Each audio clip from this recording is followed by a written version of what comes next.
Good morning, everyone. In today's class, we are just going the continuation of that lesson, cell biology, which covers page number 63 and 64. This is what we are going to revise today. So, in this, what are the topics we are going to discuss? One is about cell and its functions. Okay, so what are all the different types of cells along with their functions we are going to see. So if we take what is meant by that cell, see that cells are usually that fundamental unit of life which is present in each and every organisms, and also these are all the building blocks of the body. Okay, and then here what are all the different types of cell means usually there are four different types of cells. One is epithelial. Okay, one is epithelial cell, and the next one it is muscle cells. Okay, and then third one it is nerve cells, and then next last one it is RBC, it means the red blood cells. Okay, so these are all that four different types of cells. So in that, what is the use and functions of the cells means, so if we take that epithelial cells, okay, what is the use of this epithelial cells? The epithelial cells, it covers that surface. Okay, covers that surface. What it is covering? Our body. Covers the surface means the outer covering of our body, which is given by this epithelial cells. It means what is that? That skin layer. Okay, skin layer, it is called as epithelium, the outer covering which gives us protection from any other diseases, even from any other infections to the internal organs. It is just protecting everything. That is the main function of this epithelial cells. And if we take that muscle cells, what is the function of that muscle cells means contraction and relaxation. It will contract and relax. What is this contraction and relaxation? So the flexibility along with the muscles and bone, the joining, that flexibility, it will be given by this muscle cells. Okay, bones alone if it is present means we cannot just do any works. Okay, because the bones, it will gives that shape, but the remaining contraction, relaxation, that flexibility work, it will be given by this muscle cells alone. Okay, and then what is this nerve cells? It just transports and it conducts messages. What does that conduct messages means? So if we see through our eye, okay, normally for example if we take eyes, it is using for us to see something. Okay, and then after that we are doing some work related to that thing what we are seeing, we will do some work. How we are doing that work? So when that eye, we are just through that eye, when we are seeing something, that messages, it will be transmitted, it will be taken through these nerve cells to the brain. Okay, and from that brain, the immediate action what we want to do, it will be again taken through these nerve cells itself, and either to the hand or legs, even what work we want to do, based on that, to that part, the nerve cells, it will transmit the messages. Okay, so this conduction process, it will be done by this nerve cells. And then the next one, it is RBC, so red blood cells. What is the use of this red blood cells?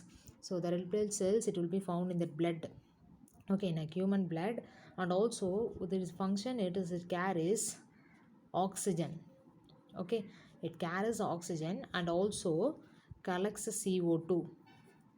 Okay, it is just giving oxygen, okay, to all the other parts of the body, and also the remaining carbon dioxide, it will be collected from that place to from various parts of the body, it will be collecting that carbon dioxide back. So this is the main function of this RBC. So what are all the four different types of cells means? Epithelial, muscle, nerve cells, and then last one, it is RBC, red blood cells. So epithelial, it covers the surface, and the muscle cells, if we take, it will be contracting and relaxing, and the nerve cells, it will conduct messages. And also the what is the use of this RBC? It carries oxygen means it is just supplying oxygen to all the parts, and also it is collecting that carbon dioxide from that parts. Okay, so this is the main function of this RBC cells. And then the next one, what topic we are going to discuss means about the cell organelles. Okay, so cell organelles, what is that cell organelles? So that parts in each and every cell, whatever it is present, that is called as cell organelles. So in that, where these cell organelles, it will be present, the first one, it is cytoplasm. Okay, in the cytoplasm, the empty space in between a cell where all that cell organelles, it is present, which includes all that living parts of a cell. Okay, everything, it will be present in this cytoplasm, and also it is just covered by a cell membrane. Okay, The cytoplasm, okay, it is covered by outer covering, it is called as cell membrane, and it includes, okay, it includes means inside the cytoplasm every living organism, sorry, every living parts it will be present. Okay, and then what is the state, how, in what state it will be, means it is a medium which is made up of, okay, it is a medium, it will be made up of 70 to 90 percentage of water. Okay, mostly 70 to 90 percentage of water content it will be there. Okay, a jelly like substance mostly. Okay, and then these cell organelles, what are all the cell organelles it is present inside the cytoplasm means, okay, what are all the cell organs mostly it will be present means, like ribosomes, and then a vacuole, an empty space, even that also it will be present inside. And then for example mitochondria. Okay, so for etc, in such a way many cell organelles, all this it will be present inside that cytoplasm. Okay, and then next, if we take what is meant by this mitochondria, the next topic what we are going to see is what is this mitochondria. So what is this mitochondria? So mitochondria, it is also known as, generally we will tell this mitochondria as powerhouse of the cell.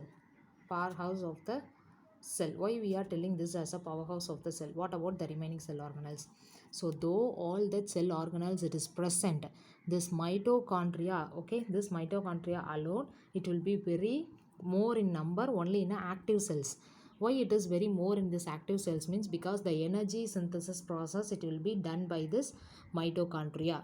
Okay, in each and every cell where that mitochondria it is present, only this mitochondria it will just the aerobic respiration, okay, the respiration process it will be takes place in that mitochondria. For what purpose means, to release some energy. Okay, so the aerobic respiration it will be taking place, which gives energy. Okay, when it is just taking that aerobic respiration, then what it happens, while just doing this aerobic respiration, what it happens means, it will be releasing, okay, it will be releasing some energy. Okay, that is what this mitochondria it is considered as a powerhouse of the cell, because it will be also when that mitochondria it is releasing more energy, the cells it will be very active. Okay, when it is not, that it will be less active. So in such a way, based on that, the active cells it will contains more mitochondria comparing with that inactive cells. Okay, so this is what we have going to discuss, what we have seen is, so first one, it is that cell, what is meant by that cell and its functions, what are all the different functions of the types of cells, and then what is that cell organelles, and then cell organelles where it will be present inside the cytoplasm, and then the next one is which is called as a powerhouse of the cell, mitochondria. Okay,